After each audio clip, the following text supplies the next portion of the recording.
On camera. Okay. All right. Today is Friday, January 13th, and we are here at the Atlanta History Center in Atlanta, Georgia, as part of the Veterans History Project. This recording is being made in connection with the Library of Congress's Veterans History Project. My name is Sue Verhoff, and I'm Director of Oral History and Genealogy here at the History Center.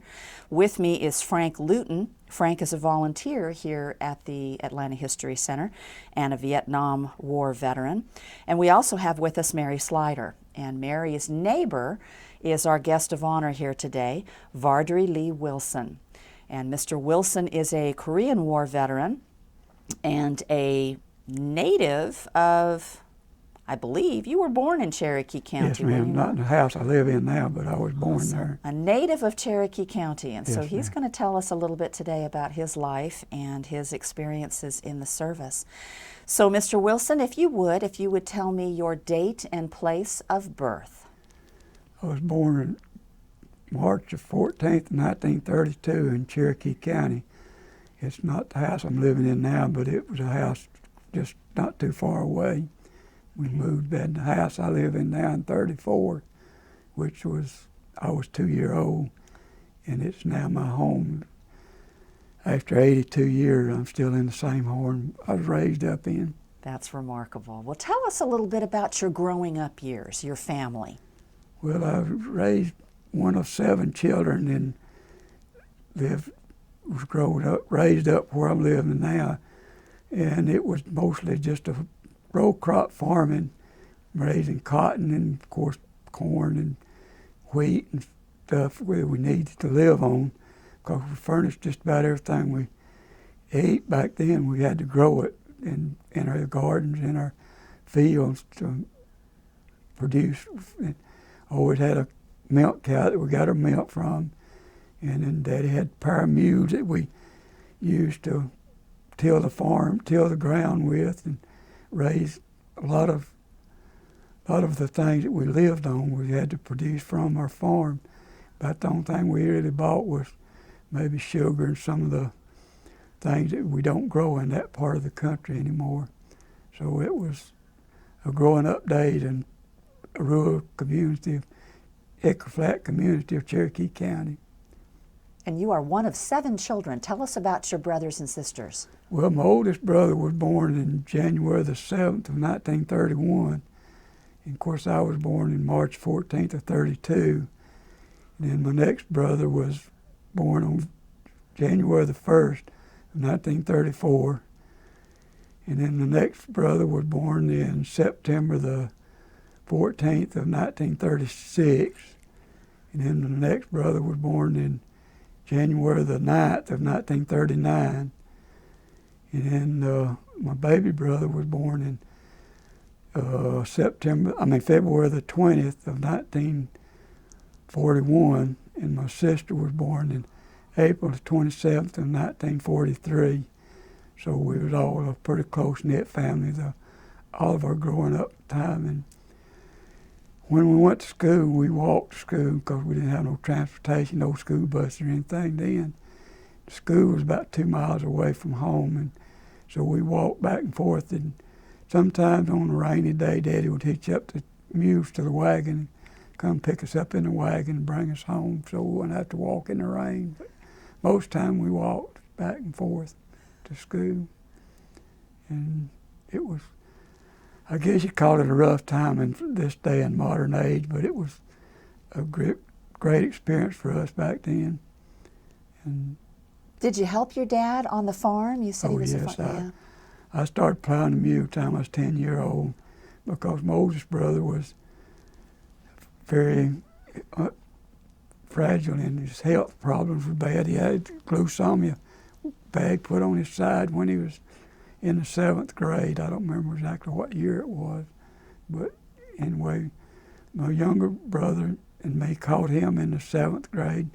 Of course, my brother younger than me caught me in the 4th grade, so we went all the way through school together as 3 brothers and graduated from high school, all 3 of us together in 1950. And of course, Marvin, my younger brother, and myself, we went off to college down at Abraham Baldwin, which is called ABAC, down in Tifton, Georgia. And we roomed together, so we were pretty close brothers. And unfortunately, he died the same day my wife did in 2014, on September the 20th. Well, I understand from Mary that some of your other family members, older family members, served in World War II. Would you like to tell us about that? It wasn't a brother, it was my uncle. Uncle. That's yeah, right. Uncle Wesley. He was volunteered in, I guess, 1941, and was at Pearl Harbor when it was bombed, but he wasn't captured at the bombing of Pearl Harbor. He was captured, I believe, according to his articles, in, I believe it was April '42, and stayed Japanese prisoners till the end of the war in World War II. So I guess you grew up hearing those stories about him. But we didn't have much correspondence with him during that time except letters, because we had no phones or anything out there in the rural areas where we lived. And everything we heard from him was through a letter, which was very rare. Maybe once or twice a year we'd hear from him. And it was I guess you'd say, unfortunate that situation was like it was back then, that we just had no correspondence other than mail and letters and postcards. And it was very trying times back then. Was this your father's brother or your mother's My brother? mother's brother. Okay. And she just had one brother and one sister. And her sister only had one child, and her brother, after he got out of service, he had 4 children. Do you recall where you were when you heard about Pearl Harbor? You were old enough to... I was in school in Hick Flat Elementary School. I think I was in the 4th grade at that time, and the teacher when I was in the 4th grade was her husband was in the war. He was drafted into the war during World War II. In fact, he was the principal. He'd got out of the school service and was the principal of Hick Flat Elementary School, where we graduated in 1948 as principal of the school at that time. Do you remember what the feeling was like in your community after you heard about Pearl Harbor? It was pretty devastating, because we all was very unfortunate not to be able to hear of what was going on, really, except through the radio. People that had radios, we didn't have one, but a news commentator, I believe his name was H.V. Caldenborn back then, was a World War correspondent, news commentator back then that most people listened to, that had radios. Yeah. Wow. Well, tell us a little bit about your experience getting into the military. How did that happen? Well, I was drafted in 19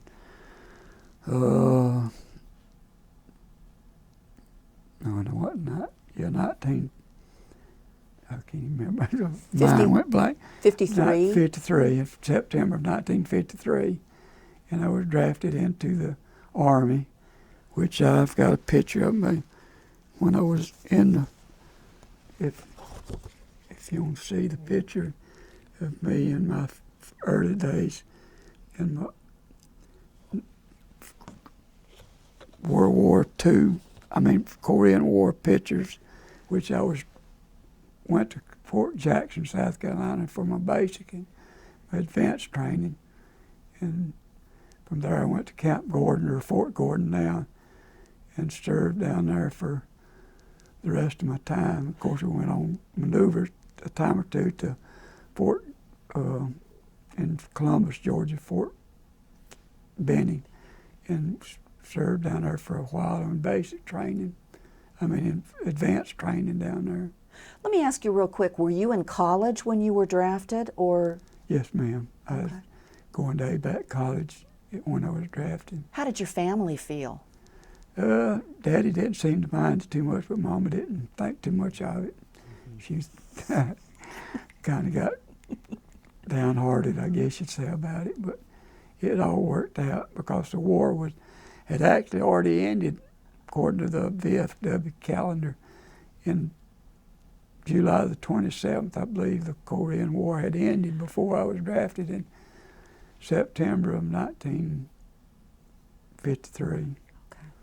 So the war had actually ended, but we were still drafted and spent our 2 years in the service as backups, I guess you'd call it. Well, tell us a little bit more about your training. What was that like? Well, it was sort of rough. It was spent about all day and a lot of nights doing the training and doing actual war training. Did using a lot of the equipment and had M1 rifles we had to carry with us about everywhere we went, and it was, I guess, like just basic training for the military, for service, of course. Then later I got into the wheel vehicle transportation companies, and it was totally different from our basic training, which was all foot. We marched everywhere we went, but then we got to riding more or less in trucks and jeeps. But it was pretty rough training during the basic training. When you were in training, were you in training mostly with Southern men, young men? There was from everywhere. From everywhere. California, New York, Ohio, everywhere. And what do you recall about that, about serving with folks from other parts of the country? What was that like? It was pretty different because we had a lot of different dialects and talks and way we communicated, I guess, and everything. It was different, but it was, I guess you'd say, an experience you could always treasure because getting along with other people from everywhere. We met a couple of boys from, well, I can't think now, from down in, well, my mind went blank. Up north, or were they northern boys? No, or? they were from down in below Mexico. It's a part of the United States, basically. From Puerto Rico? Puerto Rico, that was it. Puerto Really? Ricans. We had a couple of Puerto Ricans in our company with us, and they was tough things that we couldn't hardly believe that happened to the people down there because they was totally different type people than we were in the way they was brought up and trained and all. What do you recall specifically about those young men? Well, they had accent that was hard for us to pick up at start with, but we got to where we could converse with them to a great extent. Wow. And it was totally different from our way of life. And they was willing to fight just like we were, so they went right along with whatever we went through with. Well, that was an education in and of itself, I guess, Yes, wasn't ma'am. It really was. All right. Yeah. So then you got into the wheeled vehicle. Tell us a little bit about that. What was that like? Well, we had, of course, we had Jeeps, and then we had the tractor and trailers. We had 60 tractor and trailers in our company that was transported military goods, all kinds, but we didn't do that much here because it wouldn't call for that much. But when we went on maneuvers down in Fort Benning, we had to go to Atlanta General Depot to pick up some equipment for the base down there, and they used the trucks for that. And I remember one particular time that we sent us, I believe it was 10 of the tractor and trailers all the way to Fort Gillum, they called it then, back then, Atlanta General Depot now, to pick up nothing but toilet paper. I mean, that was, and one tractor and trailer probably could have carried most of it, but they had to send 6. That's the way the Army worked. They had to have a lot of extras. And we had a big old wrecker that would pull them out if they had broke down or anything. What were the roads like between Fort Benning and Fort Gillem? That must have been interesting in the 50s. Well, it was just 2-lane roads. There was no interstates or anything back then. Back when I went to college, we had 41 was our transportation. There was no interstates even up and down through there then. Wow. But it was just a way of life that we had to get used to. Okay. So what was a typical day like for you when you were with the wheeled vehicles?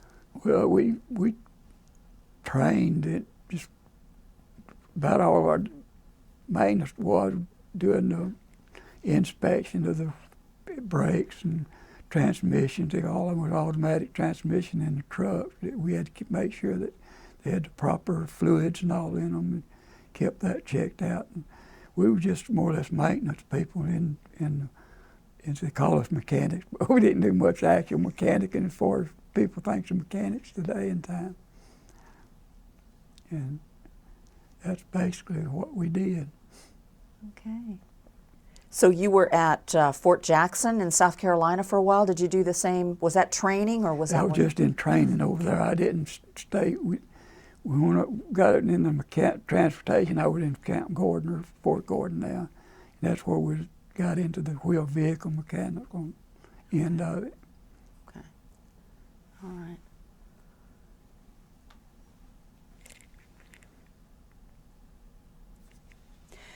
Tell us a little bit about what a specialist third class would make for his paycheck every month. How did that work? Well, I'd got up to about $80 a month.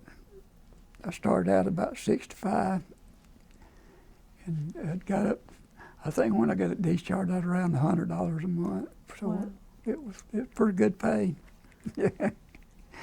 Did you have fun with that money, or did you save it, or? Well, I sent most of it home. Did you really? Yeah. Wow. When I would stay on base on weekends because I didn't have no need to go home, really. Yeah. A lot of the guys would want to pay somebody to pull their guard duty or KP duty, and if they want to pay $10 or $15, I'd do it because there wouldn't be many people on base to serve food to, or if we had guard duty, most everybody would be gone. And I'd pull guard duty a lot of times for $10 or $15, which just a way to make extra money, and I'd send my paycheck home. Daddy'd put it in the bank for me. Of course, if he needed it, he would use it, and on the farm doing whatever he needed it for. That's remarkable. Yeah. So did you go out on the weekends and play at all, or did you kind of keep your nose very seldom. I'd go sometimes down to town, but Camp Gordon is close to Augusta, and it wasn't very nice of a town to go to back when I was in the service, so I just didn't go down there very much. I just stay on the base, do whatever I needed to do. How did you stay in touch with your family? Were you able to correspond with them? I just write them a card or a letter about once a week. Did you hear from them very often? Not too often. Mom would write me more than anybody. She'd write about every week, send me a postcard. Postcard was the thing back then, just send them, let everybody read them. Wow. So, yeah, that was the way we corresponded. Were there any events that happened at home while you were away that you missed? Any news that you got that was exciting or worrisome? Well, not too much really, but I guess there's a lot of them I don't remember now. But okay. Excuse me. My nose runs a lot. Mine does I too. can't keep up with it. Sorry about that. No, that's fine. That is fine. Just checking the notes here. Well, tell us a little bit about when your time came close to leaving the military. Did you ever consider staying in, or were you pretty ready to get out? I was ready to get out. Of course, they offered me a pretty good deal to stay in, but I reckon I just wanted to get out because I needed to get back and help my dad out some. I'm ready to get on real life, I guess you call it. Yeah. So I didn't stay in, but I could have, I guess. Well, you were one of the older children, so I'm sure he really missed your help. Yeah, I'm when he sure was he did. gone. Of course, I went to work not long after I got out and was away from home a lot. But Well, tell us about that. What did you do after you left the service? well, I went to Atlanta and got me a job for a start with a Westinghouse Electric Supply Company in the Parts Center, and worked there for a while. And then in 1960, I got on with Noland Company, a company that sold plumbing, electrical, and heating equipment. And I stayed with them for 36 and a half years and retired in 1997. And then went back home. Of course, I got married in 1961. Well, tell us about that. How did you meet your wife? We were both working with Westinghouse, and she had a pretty rough life, and she was getting a divorce. And I guess we just sort of made up with each other because we was both from country farm life and sort of had a lot in common together. And of course, she had been married and had a couple of kids, and I helped her raise them after we married. And we was married for 53 years before she passed away. Wow. It was kind of a long life, and we, I guess, enjoyed one another pretty much. And So you helped her raise the two children. Did you all have children together? yeah, we had two, a boy and a girl. Okay. My daughter was born first. She was born February the 20th of 62, and then my son was born in August 27th of 63. So yeah, we raised two of our own together. Wonderful. Where was she from originally? She was from Gordon County up Sugar Valley, Georgia. Okay. And she was raised on a farm pretty much the same as I was. And we had a lot in common together. Wow. Well, tell us about this house that you live in. You said that you moved to your current house when you were how old? 2-year-old in 1934. And it was just an old farmhouse. But it's uniquely put together with wooden pegs instead of mostly. The framework was pegged together. They call it mortised and pegged together. They cut holes through the framework and put the seals and things through those holes and drove a peg on the other side to hold them together. And it's rather fascinating. My son's got some of the pictures of the pegs in the upstairs and some on the bottom, up under the house. It's unique because it's something I'd never seen like before. And when do you think it was built? About what time? According to the record we've been able to find out, it's built around 1840. Wow. 1840, 42, somewhere. It probably took 2 or 3 years to build it the way it was put together because some of the rocks under it were half as big as this room. You saw them, hadn't you? And they're I don't know how they got them where they put them and stacked them together, but to put the foundation of the house on. See, it wasn't on the ground. It was raised up about 3 foot off of the ground. Wow. So your dad purchased that house when you were 2 years old? Did he buy it? No, he didn't buy it then. My uncle Vardry Forrester owned it at that time, and he bought it from him in 1940, 39 or 40. I don't remember which year it was. And wow. Bought 103 acres for a little over $3,000. So Wow. it was a pretty good buy, I guess you'd say, but we didn't have much to buy it with. Wow. Back then. So, wow.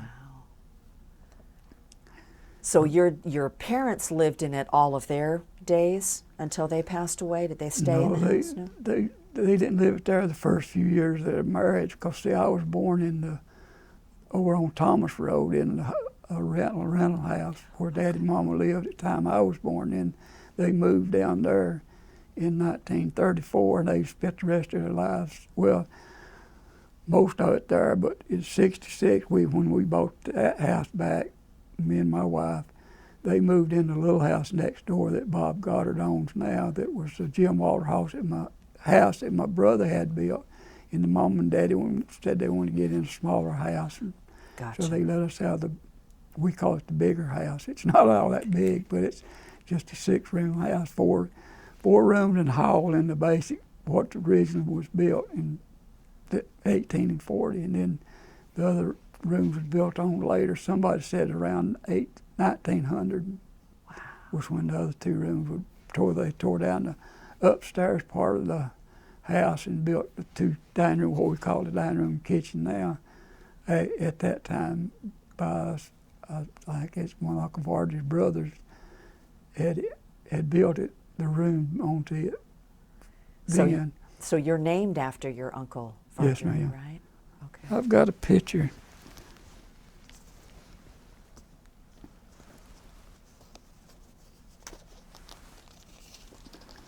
This picture says the 2 Vardrys, Oh. Vardry Forster and Vardry Wilson. That's his picture and me. That's where we live now. Where I live now is taken by the front of the old well house, and smokehouse is in the background. So yeah, he was my great uncle, and I was named after him. And is he the one that was the prisoner of war during World War II? No, That's a different uncle. That was Uncle Westinghouse. Okay. He was my mama's brother.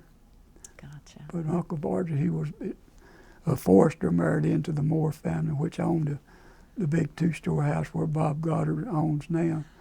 And John Moore had it built in they started in 1903, and I think they finished building it in 1906, somewhere along about then. Well, you've really seen some changes in Cherokee County in all that time, haven't you? Very much change, a lot of change. The roads back then were just dirt, gravel roads, and wasn't paved until 1956 or 57. I think they started grading them in 56, but they actually put the pavement down in 1957. So it's been a lot of changes since then. That's for sure. Back when we was growing up, there's about maybe 2 or 3 cars went by the house all day, and now there's about that many every minute, or more than that. It's a real busy street now. Wow. It was called the old Hickflat Andersonville Road back then. Now it's called East Cherokee Drive, and it's a very busy road. Lots of changes. Which That's remarkable. How about your commute when you were working? Was that a long ways away from work for you, or I at the time I first started down there, I started staying in a boarding house to keep from going back and forth, and I stayed down there, except on weekends I'd go home. Okay. By the time I was going off to work, and my younger brothers and my sister was helping Daddy with the farm and everything. Of course, got away from raising cotton and went to raising chickens and pigs, cattle, beef cattle, and it got away from a lot of the row crop farming that was doing when I was a younger and growing up, helping plow the mules and everything, which we bought a tractor in 1949, a little Super A farm that took away a lot of the plow time and everything. And my younger brothers learned to operate it pretty quick, and they started doing a lot of the farm work to help Daddy out, because the tractor would save a lot of time in doing the work. Oh, I can which imagine. They still did some row crop farming, but after about 1960, got away from most of the row cropping, did fence most of the place in, made a pasture for beef cattle, and started raising beef cattle and everything, which didn't take near as much time as it did crop farming. And of course, Dad still raised some chickens. Had small chicken houses, would raise chickens for a money crop too. And he raised pigs. But one of my brothers won a 4-H club pig, a Hampshire pig, one of the black ones with a white band around it. And when he won it, one of the things he had to do was give one of the pigs for the first litter of pigs back to the 4-H club and then give his daddy, which was his purchase of it, one of the pigs. And Daddy's got started raising pigs, and he said, well, I can sell 1 litter of pig for more than I get for a bale of cotton. So he said, well, it's a lot easier to raise pigs than it is cotton. So he quit his cotton farming back about 1960. So wow, it's very, very changeable. I'm just looking at your birth date here. Do you remember much about the Depression? You were kind of born at the... Just sort of the end of it, but we just didn't have much back then because there wasn't much to be had. Everybody got by on what they had, more or less. We raised, like I said, we raised most of our vegetables and fruits. Mama canned a lot of apples and things off of the trees in the yard. And we just had a lot of fruit and vegetables that we lived on. Of course, we always had hogs. We killed hogs, have hog meat. And then every once in a while, I'd kill a beef calf and have beef. But that was very rare because I had to sell most of our cattle to pay for other expenses. So tough times, but you probably weren't ever hungry, I guess, were you? No, we had something to eat at every meal. It may not have been what we wanted, but it was something to keep us alive, keep us going. Substantial stuff, fruit and vegetables, and some meat, not as much as we. Of course, Mom would always kill a chicken right out of the yard and have chicken on Sunday dinners. Wow. And so we had chicken meat. Wow. Grew a lot of chickens in the yard, got our own eggs from the chickens in the yard.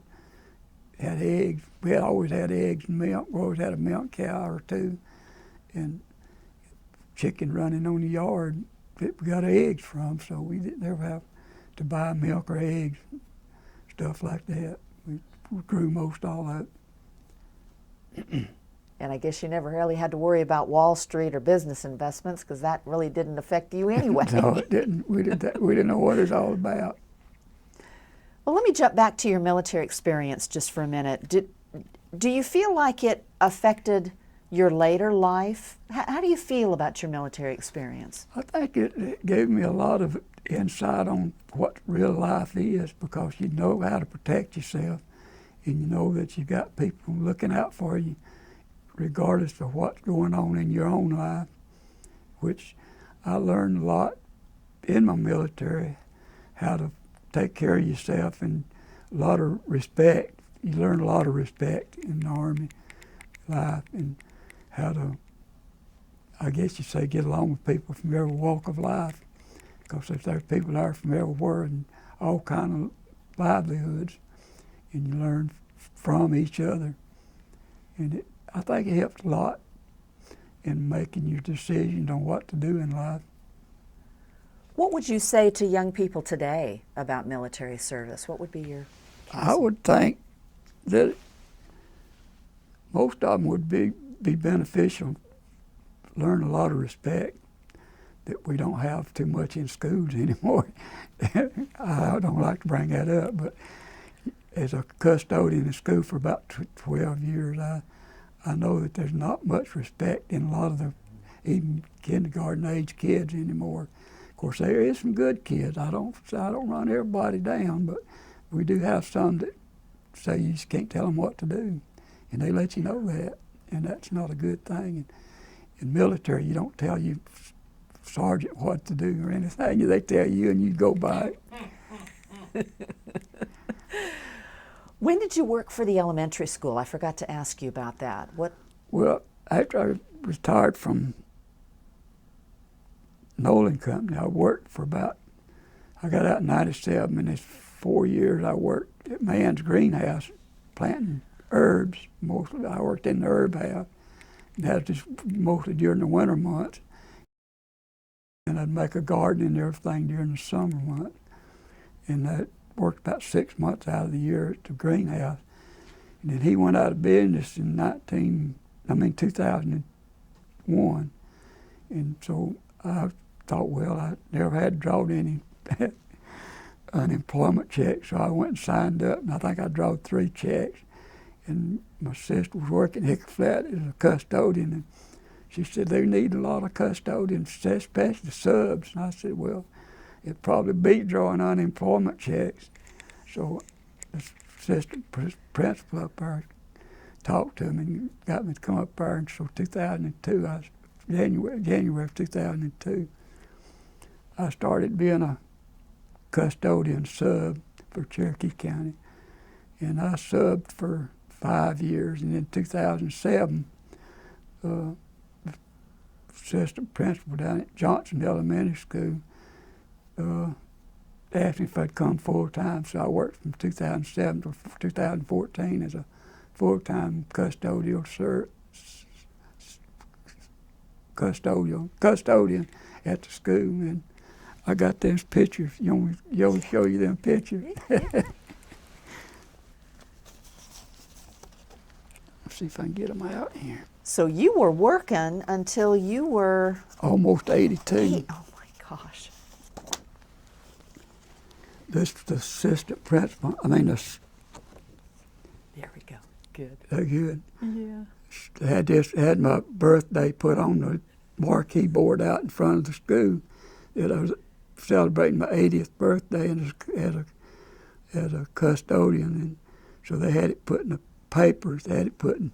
I showed you the Atlanta Constitution and Tribune and 2 or 3 of the magazines, and they wrote some write-ups about me. I don't know whether they really met all of them or not, but they did. I bet they did. Sort of even the the principal said that I was one of the hardest workers she had ever been worked with. Well, you were brought up right, weren't you? Yes, and it was an experience.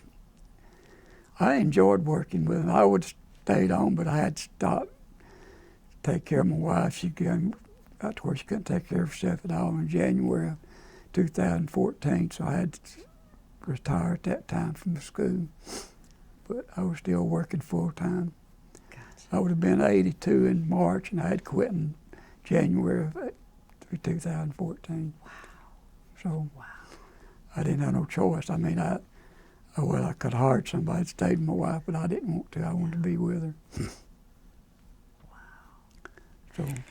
Well, do you all have questions, Frank or Mary? Do y'all have questions? Mary, any stories that you have heard that you didn't hear today?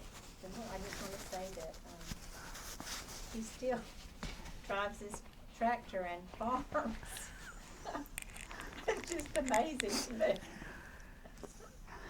I've got a hobby. I grow a row of cotton right alongside the road between where I live and where Bob Goddard bought the house out there. And then right beside it, I plant a row of sunflowers. And I had some pictures of them sunflowers, but they're on the camera. I can't get it to focus them too good. And it's a pretty novelty. Everybody around there knows me as a cotton man.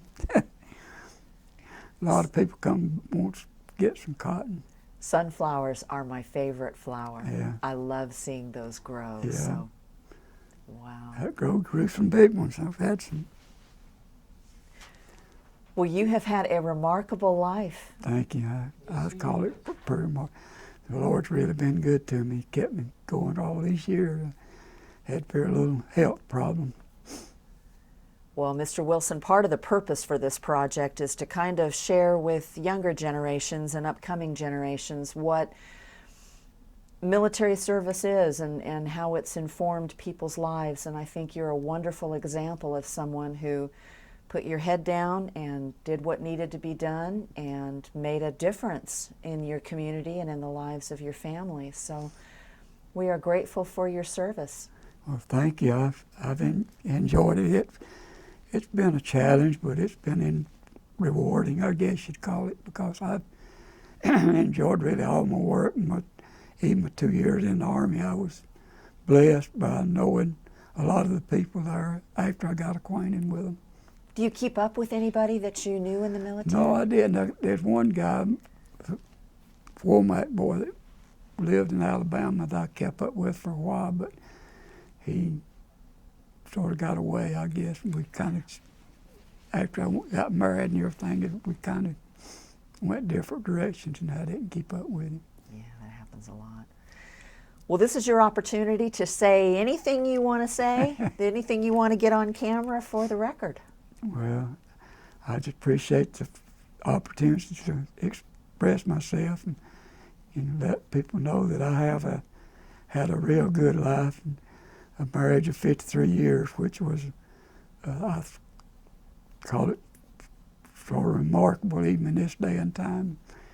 I've enjoyed most of my life and raised 2 children that wasn't mine, and my wife that raised 2 that were mine. So it's been a good life, and I've enjoyed it, and I appreciate the opportunity of sharing with it. Well, thank you. Thank you for your service, and thank you for coming in today. Thanks so Thank you. much. Appreciate it. Okay. All right.